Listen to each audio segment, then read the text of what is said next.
धुळे जिल्ह्यातील आरोग्य विभागात कंत्राटी पद्धतीने नोकरी लागण्याचे आमिष दाखवत तब्बल 90 जणांची 1,40,00,000 रुपयांची फसवणूक करणाऱ्या फरार आरोपीला अखेर नाशिक गुन्हे शाखेच्या गुंडाविरोधी पथकाने रायगड जिल्ह्यातील श्रीवर्धन येथील समुद्रकिनारी असलेल्या एका रिसॉर्टमधून अटक केली आहे। वैभव विजय पोळ असे या अटकेत आलेल्या आरोपीचं नाव आहे। सरकारवाडा पोलीस ठाण्यात दाखल गुन्ह्याच्या अनुषंगाने नाशिक गुन्हे शाखेचे अधिकारी त्याचा शोध घेत होते। फिर्यादी कुणाल भदाणे यांनी दिलेल्या तक्रारीनुसार साक्री तालुक्यातील जवळच्या ओळखीतील सुमारे 90 जणांना पोळ याने आरोग्य खात्यात नोकरी लावण्याचे आमिष दाखवून मोठ्या प्रमाणात पैसे उकळले, मात्र कोणालाही नोकरी दिली गेली नाही आणि पैसेही परत मिळाले नाही। या प्रकरणी गुन्हा दाखल झाल्यानंतर पोळ फरार झाला होता। गुंडाविरोधी पथकाचे सहाय्यक पोलीस निरीक्षक ज्ञानेश्वर मोहिते यांना पोळबाबत गोपनीय माहिती मिळाल्यानंतर त्यांनी अंमलदार विजय सूर्यवंशी, प्रदीप ठाकरे, गणेश भागवत, अक्षय गांगुर्डे, राजेश राठोड आणि कल्पेश जाधव यांच्या पथकासोबत रायगड जिल्ह्यातील श्रीवर्धन गाठले। तेथे विविध हॉटेल्स, लॉज, होम स्टे आणि रिसॉर्टमध्ये शोध मोहीम राबवण्यात आली। अखेर पोळ हा एका रिसॉर्टमध्ये मौज मजा करत असताना पोलिसांच्या जाळ्यात अडकला। त्याला ताब्यात घेऊन नाशिकला आणण्यात आले। या कारवाईमुळे मोठ्या प्रमाणावर फसवणूक झालेल्या नागरिकांना थोडा दिलासा मिळाला असून पोलीस अधिक तपास करीत आहेत। अधिकृत सूत्रानुसार अशी माहिती मिळते की कविता भदाणे यांच्यासारखे संपूर्ण महाराष्ट्रामध्ये टीम कार्यरत असून लवकरच त्यांना देखील अटक होण्याची शक्यता आहे। मी मृणाल संतोष शार्दूल, राहणार कुसुंबा, धुळे जिल्हा। कविता भदाणे ध्रुवनगर इथे राहणार, सद्गुरू पार्क बिल्डिंगमध्ये त्यांना नोकरीसाठी पैसे दिलेले। ती बाई आता कॉलही उचलत नाही। तिच्या तिचा नवरा प्रशांत भदाणे निमोन चांदवड तालुक्यात इथं प्राथमिक शिक्षक म्हणून कार्यरत आहे। त्याने आणि कविता भदाणे दोघांनी नंबर ब्लॉक करून ठेवलेले। कॉल उचलत नाही, मेसेजलाही रिप्लाय देत नाही आणि पैसेही परत करायचं नाव घेत नाही आणि कामाची ऑर्डरही देत नाही। ते आरोग्य विभागात नोकरी लावून देणार म्हणून त्यांनी पैसे घेतले आमच्याकडून। मी टोटल 3 जणांचे मिळून मी टोटल 2,90,000 रुपये दिलेले आहेत। मी कॉल करतोय, कॉलही उचलत नाही आणि आता 2-4 दिवसाआधी नंबरही ब्लॉक करून ठेवला त्यांनी। मी सागर महादेव आयरे, राहणार तिसगाव, तालुका देवळा, जिल्हा नाशिक। मी कविता भदाणे यांना सरकारी नोकरीसाठी 80,000 रुपये दिले होते। त्यांना कॉल करतो, ते कॉलही उचलत नाही। ब्लॉक लिस्टमध्ये नंबर ब्लॉक लिस्टमध्ये टाकला आहे आणि पैसेही वापस करत नाही। अशा प्रकारे यांनी आमची फसवणूक केली आहे। नमस्कार, माझं नाव हरीश सुभाष देसले, राहणार साक्री, धुळे जिल्हा। मी काही कारणास्तव नाशिकला आल्यास त्या कारणास्तव मला इथं साक्रीमध्ये नाशिकमध्ये आल्यानंतर थोडंसं माहिती मिळाली होती की बाबा असं कामं होत आहेत,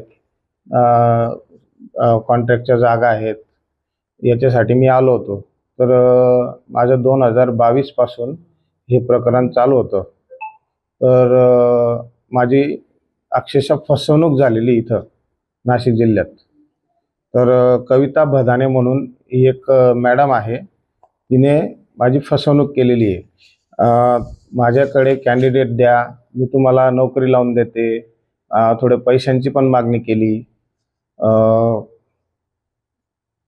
किती पैशांची मागणी केली? पुन्हा 1.5 लाख, 2 लाख, आरोग्य सेवक, सुरक्षा रक्षक, डाटा ऑपरेटर असे पद भरून देते, हे असं सांगण्यात आलं होतं मला। एकूण किती पैसे घेतले? माझे 22 कॅन्डिडेट होते। 22 कॅन्डिडेटांकडनं टोटल माझे 35 लाख रुपये दिलेले आहेत। काही GR वगैरे काढण्यात आला होता का? GR होता, एक आला होता माझ्याकडे फेक, तो पण GR फेक निघाला आहे। कुणी पाठवला होता तुम्हाला GR? कविता भदाणेने। आता हे याच्या आदेशमध्ये तुमच्याकडे काय चेक वगैरे काय दिले? एव्हिडन्स म्हणून मला प्रूफ म्हणून एक चेक पाठवला आहे। कुणी पाठवला हा चेक? कविता भदाणेने दिला आहे। आणि आता टोटल किती कॅन्डिडेट तुमचे? माझे 22 कॅन्डिडेट आहेत। 22 त्याच्यात नंदुरबार जिल्ह्याचा एक, धुळे जिल्ह्यातले बाकीचे आहेत, जळगाव जिल्ह्यातला एक आहे, एक माझा स्वतः चालक आहे, मी स्वतः या कॅन्डिडेट म्हणून आहे. तुम्हाला फोन आला होता कोणाचं? त्यांचे 6 कॅन्डिडेट होते. हो, 6 कॅन्डिडेटांचा एक त्यांनी पण माझ्याकडे आणून दिले होते, तर त्यांनीच फोन केला होता आता म्हणजे सगळं टोटल तुमच्याकडं हे सगळं त्यांच्या आणि तुमचे धरून 18 कॅन्डिडेट 22 कॅन्डिडेट. हो हो, 22 कॅन्डिडेट. आणि हे कधी झालेली घटना ही 2022 पासून चालू आहे. 2022 हो, आम्हाला तद्दन फसवण्यात आलेलं आहे की आमचं काम करून देऊ, हे करून देऊ, वारंवार फोन उचलणं नाही, नंतर आमच्याशी एकदम उगच ऑफिसला येणं, ऑफिसला कुलूप राहतं तिचा. 22 कॅन्डिडेट कडून किती पैसे घेण्यात आले टोटल? सर्व कॅन्डिडेटांकडनं टोटल 35 लाख रुपये घेतलेले आहेत माझ्याकडनं. आणि पेमेंट कसं केलंय? बाकी ऑनलाईन केलंय, बाकी कॅश केलेलं आहे. किती ऑनलाईन पेमेंट? ऑनलाईन केलेलं आहे 16 लाख रुपये, बाकीचं कॅश केलेलं आहे. ह्या कविता बधांशी आपला संपर्क कसा झाला? कविता बधानेचा संपर्क असा आहे की ती साक्री तालुक्यात आली होती की बुवा अशा जागा आहेत, पहिले कामं तिने डाटा ऑपरेटरचे करून दिले होते, सुरक्षा रक्षकचे काही कॅन्डिडेट पण लावून दिले होते.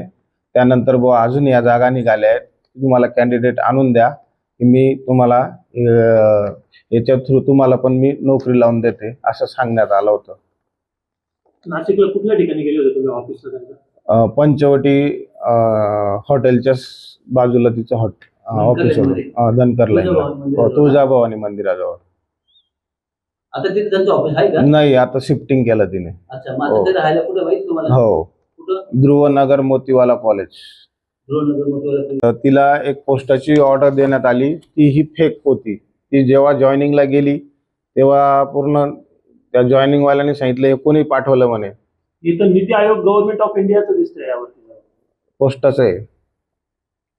तुम्ही परत पैशाची मागणी केली का त्यांच्याकडे? मागितलं मी, म्हटलं कोणाचंच काम करू नको, पैसे रिटर्न दे. ती सांगते की बुवा वरून पैसे येतील, आम्ही पण वरी ट्रान्झॅक्शन केलेलं आहे, ते आल्यानंतर आम्ही तुम्हाला पैसे देऊ, असं सांगते. या अगोदर त्यांनी काही कोणाला नोकरीला लावलंय का तिकडे जळगाव धुळ्यामध्ये? धुळे जिल्ह्यात लावलेलं आहे.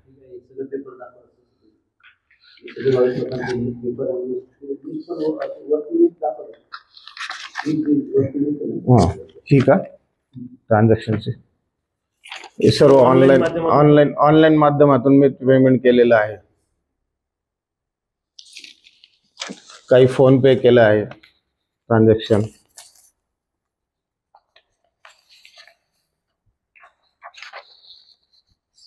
यावर तुम्ही काही पोलीस स्टेशनला तुमच्या स्थानिक काही संपर्क साधला का? नाही, अजून काही कंप्लेंट केली नाही. आम्हाला फक्त आश्वासन देण्यात येते आहे की होऊन जाईल किंवा पैसे परत मिळतील, एवढंच सांगण्यात येत आहे.